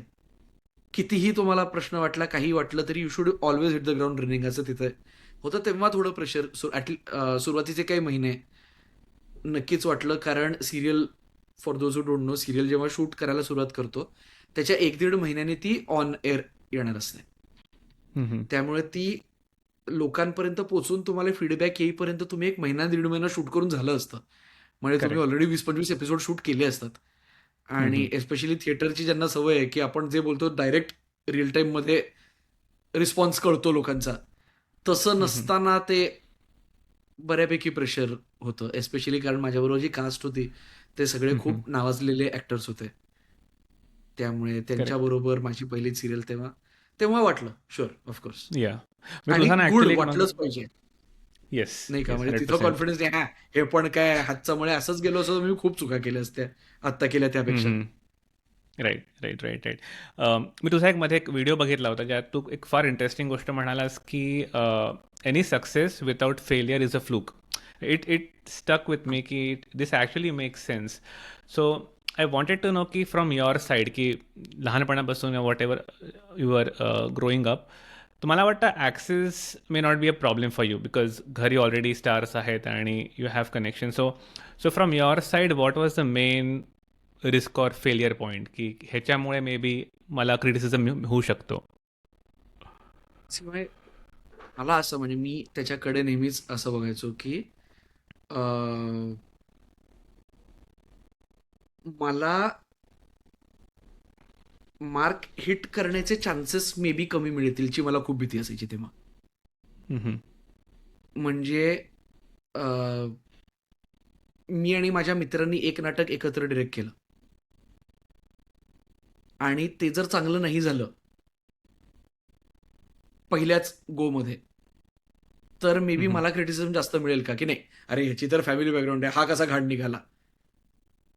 हं, हं. ह्याची मला थोडीशी एक भीती वाटायची. दुसरी मला भीती ही वाटायची, की मी जसं आहे किंवा माझी जी पर्सनॅलिटी आहे, माझं जर कोणाशी वाद झाला, माझं व्हॉटएव्हर, माझं जे ऑन स्क्रीन सोडता जी माझी हे आहे, it should not reflect back on my family, correct. हं, हं. On whatever my Maugham is doing. की मी या. माझा माणूस आहे, मी माझ्या चुका करू शकतो ना, की ते कुठेतरी एक कॅच 22 असल्यासारखं मला टेन्शन यायचं तेव्हा. आता ते I have got past it, की चांगलं केलं तर हां, ह्याच्या तर हं, हं. रक्तातच होतं आणि वाईट केलं तर हो, तिचा मुलगा असून नाही जमलं. म्हणजे फेलियर तिचं आणि सक्सेस माझं हं. नाही. असं एक थोडंसं होईल का याची एक भीती होती मला. हं, हं. अ, पण मी म्हटलं तसं म्हणजे ते मी नेहमीच म्हणतो माझ्या मित्रांनाही म्हणतो, की success without failure is a fluke अशा या. बाबतीत, की ते इंडियाना जोन्सच्या वगैरे फिल्म्स असतात ना, की हं, हं. जमिनीवर ट्रॅप्स आहेत आणि बरोबर तुम्ही अमुकवर पाय दिला तरच तुम्ही पुढे जाऊ शकता. जर हं, बाय हं. फ्लूक तुम्ही प्रत्येक करेक्टच पाऊल ठेवलं तर कुठं धोका होता तुम्हाला कळणारच नाहीये. आणि या. मला जर माझ्या करिअरमध्ये लॉन्जेटिव्हिटी हवी असेल, हं. तर I also need to know की काय चुका असतात. ओ, या. ओके हे नाही करायचंय. ओके हे नाही करायचंय. कारण काय करायचंय ते मी रिपीट नाही करत राहू शकत. हं. हे एकमेव फील्ड आहे जिथे तुम्ही एखादी गोष्ट खूप चांगली केलीत, तर आयडियली ती परत कधीच करता येत नाही. नाहीतर तुम्ही पिजोन होता. करेक्ट. या. म्हणजे राइट. किती मोठे ऍक्टर्स आपण बघितलेत, की ज्यांचा पहिला रोल किंवा like their breakout role was iconic आणि त्यामुळे त्यांना पुढे चांगलं करिअर करता आलं नाही because people would hmm. Refuse to accept them as anything else. Typecast. Hmm. Typecast होतं. त्यामुळे या. हं, 2-3 हं. त्या या. सर्कसमध्ये प्लेट स्पिनिंग करतात ना, तसा 2-3 स्पिनिंग असाव्यात प्लेट्स एका वेळेस असं मला वाटतं. Yeah, so I think you can be lucky once or twice, but not every single time. I think that is when तुझे म्हणतोयस ते या failure it helps you. Ya असं. आणि if you are lucky you don't learn anything from it. म्हणजे तुम्ही sure. कसे lucky झालात हेही तुम्हाला कळलं नसेल तर यू कॅन रिप्लिकेट इट ना, हं, हं. या. की पहिला मटका सिक्सर बसली तर ती हं. कशी मारायची हे तुम्ही शिकलाच नाही आहात ना. तुम्ही आंधळी करेक्ट. घुमवली आणि सिक्सर बसली. Hmm, hmm. Yes, yes. Make sense. I just want to pivot a bit here. तर मला सांग की तुझं like what is your support system? म्हणजे तुझे फॅमिली आहे, शिवानी आहे, फ्रेंड सर्कल आहे. सो त्यांचा रोल किती आहे तुझ्या सक्सेसमध्ये की तुझ्या रायटिंगमध्ये और जनरल क्रिएटिव्हिटीमध्ये? 120% सगळ्याच. कारण मी म्हणलं तसं मी या ग्रुप बरोबर वाढलो आहे. हं, स्पेशली थिएट्रॉनमध्ये जे म्हणजे शिवराज असेल, सूरज असेल, आम्ही 15 वर्ष काम करतोय. म्हणजे आम्ही ज्या पॉइंटला या. 10वी झाली होती तेव्हा आम्ही पहिल्यांदा एकत्र काम केलं एका नाटकात. हं, हं. तेव्हाच आम्हाला वाटलं होतं की यार आपलं जुळतंय, आपल्याला एक सेम आयडियाज आपल्याला आवडतात, सेम येतात. हं, हं. अनेक वेळा समोरून विरोध होतो तेव्हा आपण एकाच साईडने भांडत असतो की नाही नाही हे चांगलं आहे हं, हं. आणि मग ते वर्कही होतं. सो एक कुठेतरी पाठीवर येस. शाबासकी मिळते की हा आपण भांडलो, आपण ते केलं आणि ते वर्क झालं. हं, हं. त्यामुळे त्यांच्याबरोबर काम केलं असल्यामुळे आणि त्याचबरोबर माझे जे शाळेतले मित्र आहेत, हं, हं. जे आता खरं तर या फील्डशी त्यांचा काही संबंध नाहीये. त्यातले बरेचसे लॉमध्ये गेलेत फॉर सम रिझन. पण इवन तो ग्रुपही माझा शाळेतला ड्रामॅटिक्सच्या क्लासमध्ये फॉर्म झालेला ग्रुप आहे. सो माझ्या ओके. सगळ्या फ्रेंड सर्कलमध्ये कॉमन गोष्ट असेल तर ते नाटकाचं प्रेम. हं. त्यामुळे त्यांच्यावर मी पूर्णपणे ब्लाइंडली विश्वास ठेवतो आणि मी इतकी वर्ष त्यांच्याबरोबर काम करतो आहे आणि आम्ही सगळंच एकत्र केलं असल्यामुळे एकमेकांची करिअर्स आम्ही घडताना बघितली हं. आहेत. त्यामुळे अ, कुणीच कुणाला स्पेशल ट्रीटमेंट देत नाही आणि एक there is a level of काय म्हणतात त्याला, उद्धटपणा जो फक्त मित्रांमध्येच असतो. त्यांनी पाय सगळ्यांचेच आमच्या जमिनीवर राहतात असं मला वाटतं. कारण अ, हे आमचं तत्व आहे, की मी कितीही कन्व्हिक्शननी काही बसवलं असलं, मी म्हटलं तसं, की इट्स माय फ्युनरल. मला दुसऱ्याच्या चुकीने माती नाही व्हायला पाहिजे. मी केली चूक, मी माती केली, दॅट्स फाईन फॉर मी. पण आमचा एक अलिखित नियम आहे, की ह्या सर्कल ऑफ फ्रेंड्सपैकी कुणीही जर मला सांगितलं, की "ऐक हे नाही वर्क होत तर मी ब्लाइंडली विश्वास ठेवतो. कारण आम्ही तितकी वर्ष एकत्रपणे घालवली आहेत त्याच्यात. आणि व्हाईस वर्सा. मी जर हक्कानी सांगितलं माझ्या मित्राला, भले प्रयोगाच्या आदल्या दिवशी सांगतोय, उद्या नाटक ओपन होणार आहे आणि मी जर आदल्या दिवशी सांगितलं, की "ऐक, हा सेक्शन नाही वर्क होते, काढून टाक किंवा बदल." तर I know for a fact की ते ब्लाइंडली ते करतील. आणि ह्यालाच सपोर्ट सिस्टम म्हणतात. कारण इतक्या ऑनेस्टली तुम्ही जेव्हा एकमेकांशी बोलू शकता आणि अ, कुठल्याही इगोमुळे नसून ते तुमचं काम चांगलं व्हावं या एकाच पॉइंट ऑफ व्ह्यूने ते घडतं ह्याचा आम्हाला इतका विश्वास आहे एकमेकांना, की अर्थातच ती सपोर्ट सिस्टम बनते आणि त्याचबरोबर घरचे तर अर्थातच म्हणजे तिथूनच सगळं सुरू झालं. कारण हे खूप इर्रेग्युलर फील्ड आहे. ह्याच्यात कुठलीच गोष्ट शेड्यूल वाईज घडत नाही. त्यामुळे ते समजून घेऊन सपोर्ट करणारे घरचे असणं हेही तेवढंच महत्वाचं आहे आणि नुसतं कामाला सपोर्ट करणं, कामाचं कौतुक करणं असंच नाही. तर त्या कामामुळे जेव्हा सणवार बुडतात, लोकांच्या वाढदिवसांना येता येत नाही, महिनोन-महिने फोनवरही बोललं जात नाही कारण कशाततरी खूप अडकलो होतो. ते सगळं गृहीत धरून ते एक्सेप्ट करणं, ह्याशिवाय ती मेंटल स्टॅबिलिटीच मिळू शकत नाही मला वाटतं मला स्वतःला. Got it. Make sense. आणि बिकॉज यू सेड की हे थोडं अनसर्टनिटीचं फील्ड आहे. तर असं कधी होतं का की unknowingly there is a field, there is a vibe of competitiveness की अरे ह्याला मिळालं तर मला पण मिळायला पाहिजे, ह्यानी फिल्म केलं तर मला पण फिल्म करायला पाहिजे. So amongst the group of friends असं कधी ती भावना होते का कॉम्पिटिटिव्हनेसची? म्हणजे होऊ शकते अशी कुणाच्या मनात हे येत नाही, की अरे माझ्या मित्राचं एकदम गाडी चालूच लागली तर अरे यार माझं कधी होणार आहे? अर्थातच हम्म. होतं पण थँकफुली आम्ही सगळे इतके एकत्र काम करतो, की हे ह्या मित्राचं झालं असं कधीच वाटत नाही. कारण हम्म. मी म्हटलं तसं कुणीही काही नवीन लिहिलं, कुणीही काही नवीन अटेम्प्ट करत असलं, तर तिथपासनं आम्ही इन्व्हॉल्वड असतोच. म्हणजे जरी नाव तिथे लागत हम्म. नसलं, तरी देअर आर ऑल्वेज थिंग्स की अरे हां, हे आम्ही वर्कआउट केलं होतं किंवा हे त्यामुळे एक सगळ्यांची एक मी म्हटलं तसं एक मालकी त्यावर असल्यासारखं वाटतं. म्हणजे हे आपलं वाटतं. नॉट जस्ट कारण हम्म. आपल्या मित्रांनी केलंय, बट ऑल्सो बिकॉज आपला ओपिनियन कन्सिडर केला आपला गेला होता आणि आपण आपला सांगितलेल्या हातभार आहे. गोष्टी त्याच्यामध्ये केल्या गेल्या. हम्म. ओके. सो त्यांचं कॉन्ट्रीब्युशन असतंच म्हणजे. Guaranteed, guaranteed. 100% आणि मला एवढं भारी वाटतं, की आम्ही 15 वर्षांपूर्वी नॉट जस्ट आम्ही लेखक दिग्दर्शकवाले जे सगळे आहेत, आमची जी हम्म. एकूणच क्रिएटिव्ह टीम होती, ते सगळे आता ह्याच फील्डमध्ये काम करतायत. हम्म. म्हणजे मी माझी पहिली फिल्म जेव्हा डायरेक्ट केली, व्हिक्टोरिया नावाची, तेव्हा 2011 मध्ये माझा जो मित्र माझ्या पहिल्या हॉरर नाटकाचं म्युझिक ऑपरेट करायचा, तो हम्म. आता प्रोफेशनल साउंड डिझायनर असल्यामुळे त्यांनी व्हिक्टोरियाचं साउंड डिझाइन केलं होतं. माझा जो मित्र तेव्हा आमच्यासाठी पोस्टर डिझाइन करून द्यायचा, तो आता व्ही-एफ-एक्स आर्टिस्ट झालाय, ज्यांनी माझ्यासाठी व्ही-एफ-एक्स केलं. So the group has more or less remained the same. फक्त आता हम्म. सगळे प्रोफेशनली काम करायला लागलेत, त्यामुळे they can contribute in more meaningful ways. Correct. Make sense, make sense. आणि ह्यालाच जोडून मला एक प्रश्न विचारायचा होता, की तू मगाशी उल्लेख केला होतास, की महेश मांजरेकरांचा डिरेक्शन येस. आणि आणि you are also doing Shankar Jay Shivani पण करते शंकर जयकिशन. सो तो एक्सपिरियन्स कसा असतो when you work with legends, की महेश मांजरेकर म्हणा, भरत जाधव सर म्हणा, तर तो एक्सपिरियन्स कसा असतो आणि what you learn from them? Absolutely everything. म्हणजे आपण ज्यांच्याबरोबर वाढलो, ज्यांचं काम बघून आपल्याला ह्या फील्डमध्ये यावंसं वाटलं, त्यांच्याबरोबर काम करता येणं, हे मी सांगूच नाही शकत. म्हणजे I am still pinching my self.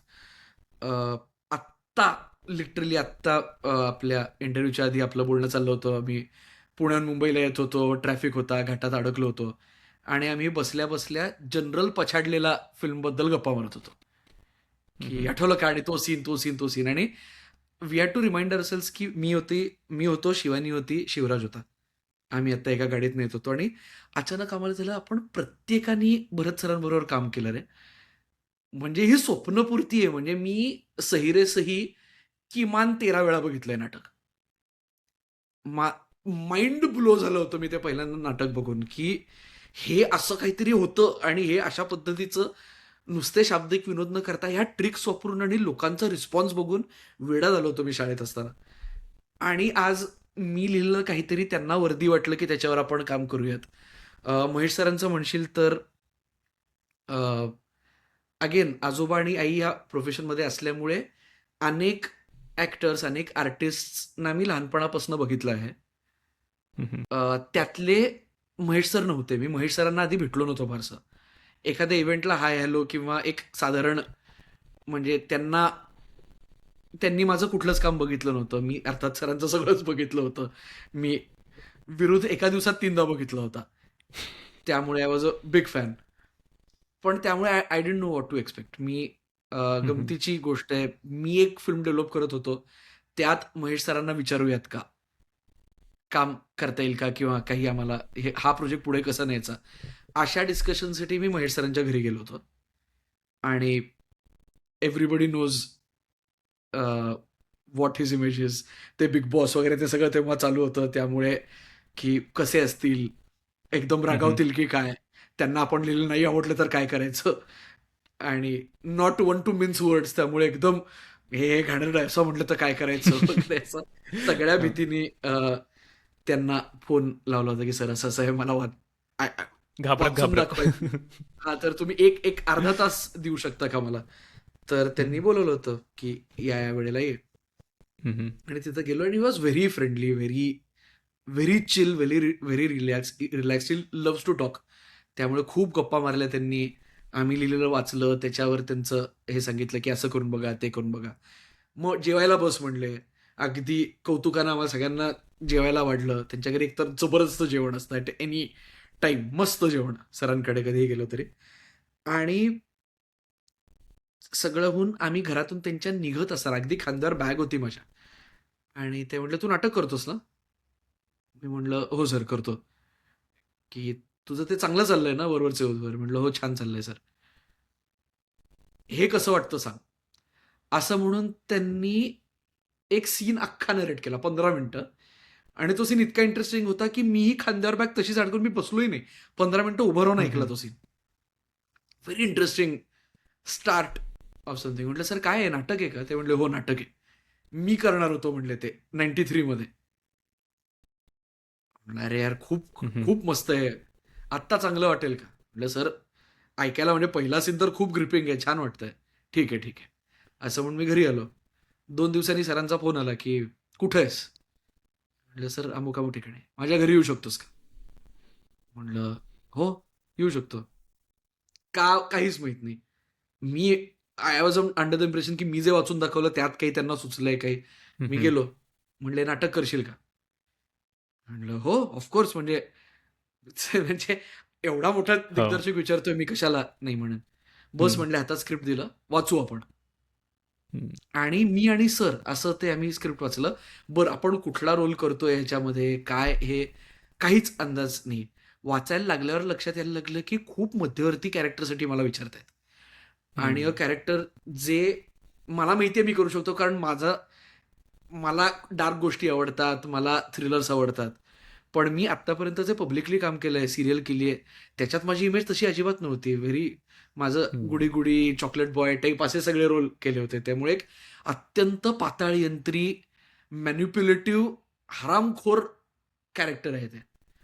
आणि म्हणलं यार याच्यासाठी सर मला विचारतायत. आणि मग तिथे एक्सपिरियन्सनी काय येतं हे कळतं. की जनरली माझं काम बघितलं असतं तर may be he would never have sed की हा रोल याला देऊयात. कुठेतरी आमच्या इंटरॅक्शनमध्ये म्हणजे मी हरामखोर वाटलो असं नाही म्हणत आहे, पण कुठेतरी त्यांना मला अशा पद्धतीचं आवडतं, मला हे फिगर आउट करून बघायला आवडेल असं वाटलं आणि ही सेड की हे तू करून बघ. या आणि मग त्यांच्या अंडर जो रोल या सर करणार होते 93 मध्ये, म्हणजे त्यांनी स्वतःला त्या रोलमध्ये हां हां बघितलं होतं आणि त्यांची पर्सनॅलिटी आणि ते, आणि मी कम्प्लिटली म्हणजे अजिबातच त्यांच्यासारखा नाहीये ना, आवाज तसा आहे ना, लुक ना, स्टेज प्रेझेन्स तसा आहे. तर then giving me the freedom to do it my way. आणि मग ते बेटर ओके करत गेलो आणि मग करत करत ते छान चालू झालं. आणि अचानक शंकर जयकिशनचं विषय निघाला. ते मी सुरतसाठी लिहिलेलं नाटक होतं. आम्ही भरत जाधव त्याच्यात असले तर काय मजा येईल एवढाच विचार केला होता. आणि माझं नेहमीच आहे की विचारून बघू ना, नाही म्हणतील फाईन ना, विचारलं नाही म्हणले हो ठीक आहे, इट्स फाईन. तर तसं आम्ही त्यांना फोन केला की सर असं असं आहे. नशिबाने मी त्यांच्याबरोबर एक छोटासा पायलट शूट केला होता आधी, and I had a great experience. इतकं भरत त्यांना सरांबरोबर राईट म्हणजे भरत सरांबरोबर. So one of like the stalwarts of Marathi at the moment, पण very yeah down to earth, a joy to have on set.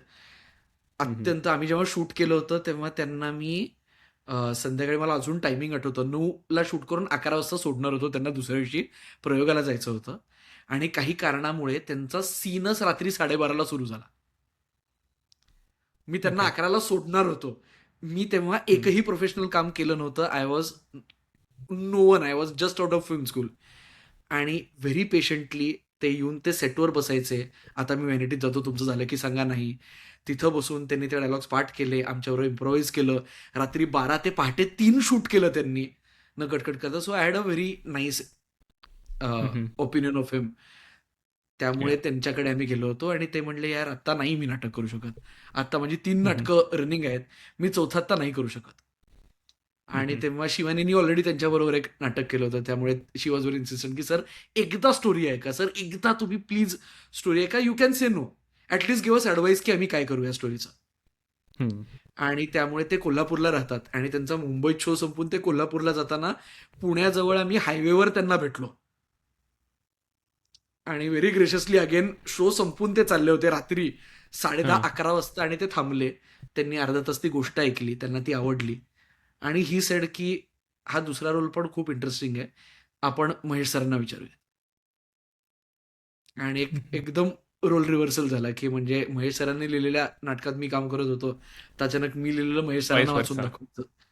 आणि अगेन फॅन्टॅस्टिक अनुभव. महेश सरांना ॲज अ डिरेक्टर बघता आलं, ॲज अन ॲक्टर बघता आलं. आणि त्यामध्ये ते कसं डिफरन्शिएट करतात at his age, at his stage of the career, हे बघूनच करेक्ट खूप शिकता येतात गोष्टी. आणि महेश सर आणि भरत सर हे स्टॉलवर्ड्स आहेत. आपण लिहिताना अगेन मी म्हटलं तसं मी एका खोलीत बसून लिहिलेलं काहीतरी ते त्यांच्या एक्सपिरियन्सनी कसं इंटरप्रेट करतात, हे बघण्यातही खूप शिकायला मिळालं. सुंदर आय एम स्पीचलेस. मला वाटतं की हे legends, most of the legends they are also down to earth. That is what it sounds like की तुम्ही very approachable, very down to earth. That is what it sounds like. नाही, हे बघ शेवटी काय या इंडस्ट्रीमध्ये सगळे everybody wants to have fun well doing it. Ya आणि ऑलरेडी इतकं प्रेशर असतं शूटला किंवा नाटक बसवताना किंवा काही, की ॲडिशनल प्रॉब्लेम क्रिएट करणारे कोणालाच नको असतात. त्यामुळे जर तुमचं करिअर इतकी वर्ष टिकलं आहे, ह्याचाच अर्थ हा होतो की तुम्ही अनेक लोकांबरोबर एन्जॉयबल पद्धतीने काम करू येस शकता आणि शकला आहात. येस तरच तुम्हाला तितकी लोक तुमच्याबरोबर काम करत जातात आणि करेक्ट मग तुम्ही त्या लेवलला जाऊन पोहोचता.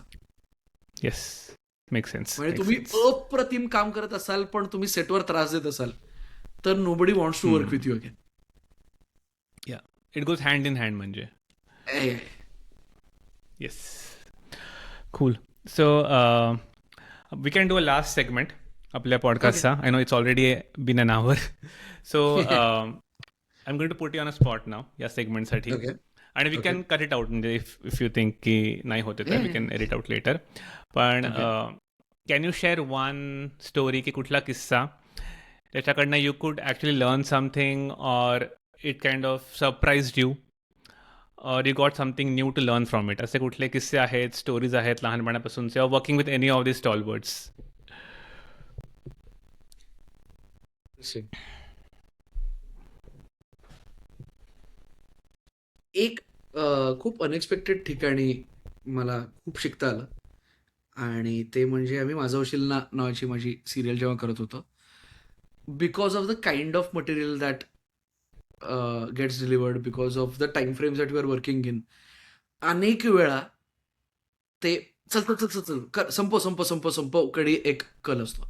कारण तुम्हाला खूप काम करायचं असतं. मी म्हटलं तसं टाइम इज ऑफ एसेन्स.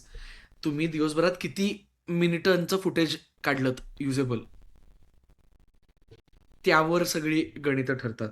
आणि तुम्ही 1-1.5 वर्ष शूट करता आणि 90% हे तुमचे 1-2 जे ठरलेले सेट असतात तिथेच शूट करता. त्यामुळे युजली घर कुठल्याही सिरियलमध्ये असतं, त्यामुळे तो घराचा हॉल आणि घराची बेडरूम आणि घराचं किचन, तुमचे 90% सीन हे या 3 ठिकाणीच होतात. करेक्ट. आणि टेलिव्हिजनचा फॉर्मॅट असा आहे की 90% सीन्स हे त्याच पद्धतीचेही लिहून येतात. मी जेव्हा स्क्रीन प्ले रायटिंगचा वर्ग करत होतो तेव्हा आम्हाला टेलिव्हिजन रायटिंगमध्ये सांगितलं होतं की रिपिटेटिव्ह लिहिणं is not a bad thing, it's a requirement in TV. कारण मधले 5 दिवस जर मी गावाला गेलो होतो आणि माझी सिरियल बघायची मिस झाली तर मी परत आल्यावर मला ट्रॅकच कळत नाहीये असं होता कामा नये. Correct correct. सो लिखाण by design is suppose to be very cyclical, की तेच मुद्दे अख्ख्या आठवड्याभर ऍटलिस्ट 4-5 वेळा हॅमर झाले पाहिजेत. त्यामुळे वीकली रिचिंग पॉईंट असतात, मंथली रिचिंग पॉईंट्स असतात, की या महिन्यामध्ये हा ट्रॅक आहे, या आठवड्यात हा ट्रॅक आहे. मग प्रत्येक एपिसोडमध्ये तेच तेच तेच तेच तेच तेच. कधी कधी असं होतं की आपला एक महत्वाचा इव्हेंट ठरलाय, हा एपिसोड समजा 5 एपिसोडनी होणार आहे आणि चॅनलकडनं ते की नाही 5 एपिसोड नंतर नाही, आपल्याला तो दिवाळीच्या दिवशी करायचा आहे. सो मध्ये 15 एपिसोड आता वाढवा. मग पाणी घालावं लागतं, मग तुम्हाला स्पीड पकडलेला कमी करावा लागतो. ऍक्टर म्हणून इट्स व्हेरी, म्हणजे मग ते आपण रोज तेच करतोय अशी एक भावना येऊ शकते बाय डिफॉल्ट. आणि तसं असताना मी आमच्या सिरियलमध्ये बाप्पा जोशी म्हणजे विद्याधर जोशी होते. आणि ते जे माझे 4 मामा असतात त्यातला सगळ्यात मोठा दादा मामा असतो तो. तर त्यांच्याकडनं मी हे शिकलो की कितीही रेपिटेटिव्ह असलं, कितीही आपण तेच ते करत असलो, आपल्याला कधी वाटलं की यार हा सीन चांगलाच नाही लिहून आलाय आज, आपल्याला वाटलं हे होतंय किंवा आत्ता काही आपलं फार नाही 2च आहे, तरी तो प्रत्येक सीनमध्ये काहीतरी त्याच्या आनंदासाठी वेगळं शोधायचं. की ड्रास्टिकली नसेल, असं नाही की हा आता मी थांबवतो आणि हा सीनच मी वेगळा करतो, असं नाही. काहीतरी तो मॅनरिझम वेगळं करेल, काहीतरी असं तोडून बघेल, काहीतरी ही वुड कीप एक्सपेरिमेंटिंग. आणि ते मला फॅसिनेटिंग वाटायचं, कारण इतर मी म्हटलं तसं शूटिंगमध्ये खूप वेळ बसावं लागतं की शॉट रेडी होईपर्यंत, इथनं शिफ्टिंग होईपर्यंत. त्यामुळे तुम्ही रोज त्या लोकांबरोबर 14 तास असता. त्यामुळे मग तुमचे ग्रुप्स पडतात, टाइमपास होतो. तर हे मला एवढं आश्चर्य वाटायचं की बाप्पा काका सगळ्या टाइमपासमध्ये असायचा. सगळ्यांबरोबर बसून गप्पा मार, हे कर, किस्से सांग, अमुक कर. कधी पाठ करायचा मला माहित नाही, कधी हे तो त्याचं ब्रेकडाऊन करायचा माहित नाही.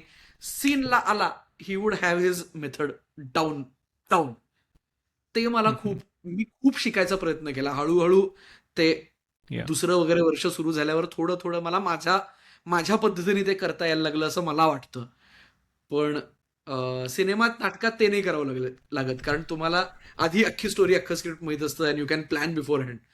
पण हे बिफोर हँड माहित नसताना सुद्धा त्याच्यामध्ये ते शोधणं आणि नॉट गेटिंग ऑफिसचे कर्मचारी असल्यासारखं, हा आलो, मस्टरमध्ये साईन केली, आज काय सीन आहेत, हा चल ठीक आहे केले, घरी गेलो, हे न करता स्वतःमधलं ते जागा कसं ठेवायचं हे मी तिथे शिकलो. व्हेरी आय थिंक ते इम्पॉर्टंट. तुझ्या आय थिंक ते मीडियम प्रमाणे you need to be flexible. I think या कारण की या same process may not work in TV series or maybe in या a movie or या natak. So I think you need not to at all, update not based on the medium. या. Yeah. मी आत्ता काल एक इंस्टाग्रामवर खूप interesting interview बघितला. मला नाव नाही आठवते कोणाचा, पण त्यांनी खूप इंटरेस्टिंग मुद्दा मांडला की नाटक, टीव्ही आणि सिनेमा हे एकमेकांचे इव्होल्युशन समजले जातात. Hmm. तर ते तसं नाहीये. नाटक, ज्याला आपण लोककला म्हणतो, Hmm. नाटक हे सरमन्स ज्याला म्हणतात, म्हणजे देवासमोर जे बोललं जायचं नॉर्मल लोकांना, तिथून आलेलं आहे नाटक. म्हणजे अजूनही ग्रीक ड्रामा जर Hmm. आपण स्टडी केलात, तर थेस्पिस नावाचा एक ऍक्टर होता, जो पहिल्यांदा देवाचा जो कोरस असतो Hmm. त्यातनं बाहेर पडून कॅरेक्टर म्हणून लोकांशी बोलला. म्हणून आज मोठ्या स्टॉलवर्ट ऍक्टर्सला थेस्पियन म्हणतो आपण. Correct. Okay. तर So ते that is the तिथून आलेलं. backstory. करेक्ट. Hmm. तसंच सिरियल, टीव्ही सिरियल ही सिनेमातून नाही आली, ती रेडिओतून आली. की Oh. रेडिओमध्ये तुम्हाला बसून बघण्याची गरज नसते, तुम्ही रेडिओ चालू ठेवता आणि तुमचं काम करत असताना ऐकताय. त्यामुळे इट्स अ व्हेरी स्पोकन माध्यम. Hmm. त्यामुळे television is a lot like radio place, की सगळं बोलून होतं Correct. व्हिज्युअलपेक्षा, की बाकी गोष्ट करत असताना आहे.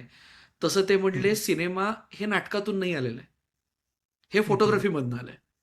So it is a very visual medium. Visual. आणि Correct. फोटोग्राफी Makes स्वतः sense. पेंटिंग मधनं आलाय. सो हे जरी सिमिलर वाटत असले तरी हे मुळात प्रकारच वेगवेगळ्या ठिकाणून आलेले आहेत आणि त्यांना तसंच Hmm. अप्रोच केलं गेलं पाहिजे. आणि त्याला मी Okay. म्हणजे हे जुना इंटरव्ह्यू होता, तर मला असं वाटून गेलं की तसं OTT as it's the new thing, right? Right. OTT online. OTT हे सिनेमातनं किंवा सिरियलमधनं नाही आलंय. OTT हे मला असं माझा पर्सनल असं म्हणणं आहे की OTT हे पायरसीमधून आलंय, व्हिडिओ पायरसी. की जे मला Oh. मिळत नाहीये, मी कष्ट घेऊन ते शोधून बघेन. ह्या Yes. टेंडन्सीसाठी OTT निर्माण झालंय. की मी सबस्क्रिप्शन भरेन, मी सर्च करेन आणि मी बघेन. Hmm. सो ह्या गोष्टी Correct. इंटरचेंजेबल नाहीये. त्यामुळे तुम्ही टीव्हीचा कंटेंटच सिनेमात थिएटरमध्ये रिलीज केला तर सिनेमा बनतो आणि सिनेमाला 4 तुकड्यात पाडलं तर त्याची सिरीज बनते, असं नाहीये ते. करेक्ट. येस. प्रत्येकाची बॅक स्टोरी वेगळी आहे. So we Correct. Cannot compare one medium to the another. प्रत्येकाचं एव्होल्युशन Correct. वेगळी प्रोसेस जर्नी होती म्हणजे. ऍब्सोल्युटली असं मला तरी वाटतं. या नो इट मेक सेन्स की प्रत्येकाचं जसं तू हे OTTचं म्हणालास की आधी टॉरेंट होतं इफ यू रिमेंबर. लोक टॉरेंटमध्ये डाउनलोड करायची एपिसोड्स. ऑफकोर्स. सो त्याचंच मग पुढचा वर्षन मे बी तुम्ही आता घरी बसून टीव्ही वरतीच बघा, नेटफ्लिक्स बघा. असं. Exactly. Yes make sense. Yeah I think we have talked a lot. खूप आपण पॉईंट्स कव्हर केले. तुझा कसा होता एक्सपिरियन्स, कसं वाटलं पॉडकास्टवरती येऊन? मस्त मज्जा आली. आणि तू खूप छान म्हणजे नीट रिसर्च करून चांगले प्रश्न विचारलेस, त्यामुळे बोलायलाही मजा आली. हम्म. एक आमच्या इथं असं जोक म्हणून बोललं जातं की एंटरटेनमेंट जर्नलिस्ट जे येतात नंतर फिल्मच्या प्रमोशनला वगैरे, तर त्यांचा एक ठरलेला प्रश्न असतो जो कुठल्याही आमच्यातल्या म्हणजे इंडस्ट्रीमधल्या कुणालाच आवडत नाही. आणि द क्वेश्चन इज की तुमचा नवीन चित्रपट येतोय, काय सांगाल?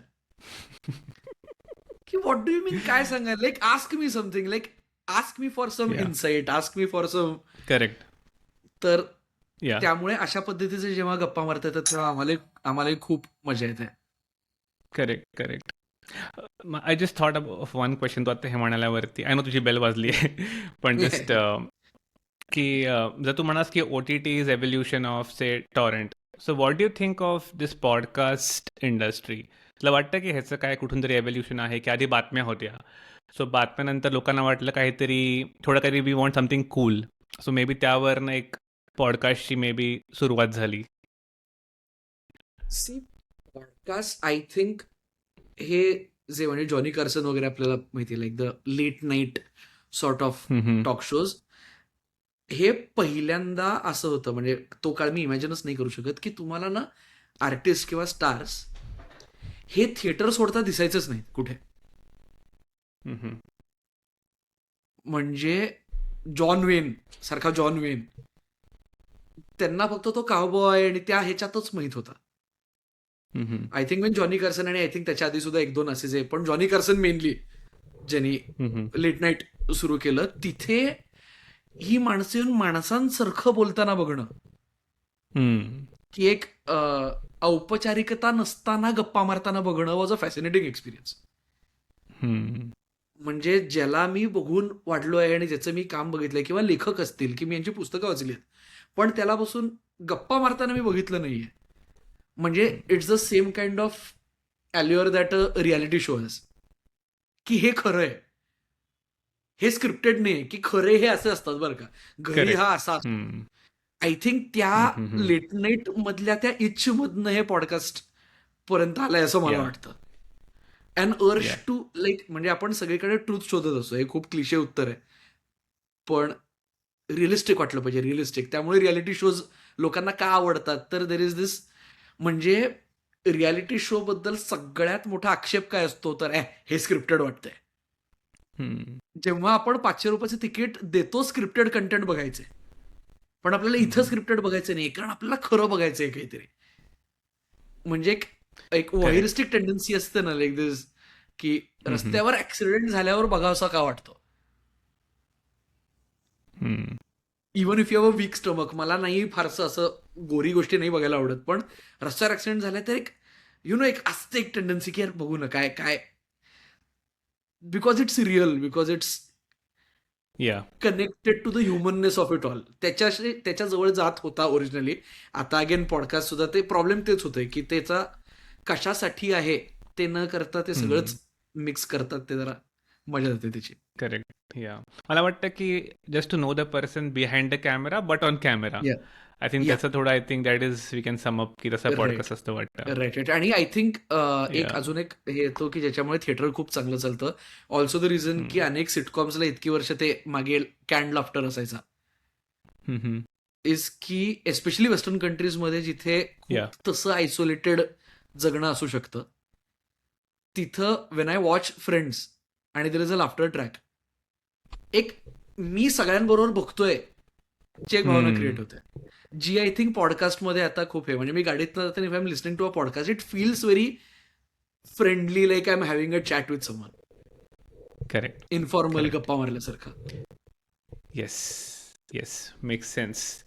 Yes, I think it's a good point to towards the end of the podcast. So thank you so much, विराजस आल्याबद्दल. Thank you. Anything else you want to share? कसं वाटलं पॉडकास्टवरती येऊन आणि टोटल एक्सपिरियन्स? म्हटलं मला especially I was very please जेव्हा तुझे usually viewers कोण असतात सांगितलं, या. की ज्यांनाही काहीतरी क्रिएटिव्हली करायची हौस आहे, ते आम्ही म्हणतो असं किडा असावा लागतो तो, की नाही काहीतरी मला कामातून घरी या. आल्यावर घरी बसून पोट खाजवत टीव्ही बघण्याच्या ऐवजी मला बाहेर पडून काहीतरी करायचा किडा असावा लागतो. आणि तो हो. किडा असला की तशा लोकांची गप्पा मारायलाही जास्त मजा येते, कारण त्यांना नक्कीच, खरंच ऐकायचं नक्कीच. असतं. म्हणजे त्यांना फक्त सेटवर काय तुम्ही प्रँक केलेच्या पलीकडे जाऊन ऐकण्यात इंटरेस्ट असतो. नक्कीच. Yes, 100%. So thank you so much. Same आणि here. तू इतक्या वेळात वेळ काढून आलास आणि ट्रॅव्हल करून आलास. So thank you so much. I am really glad आपण हे करू शकलो. Thank you. So Thank thank you so much. या.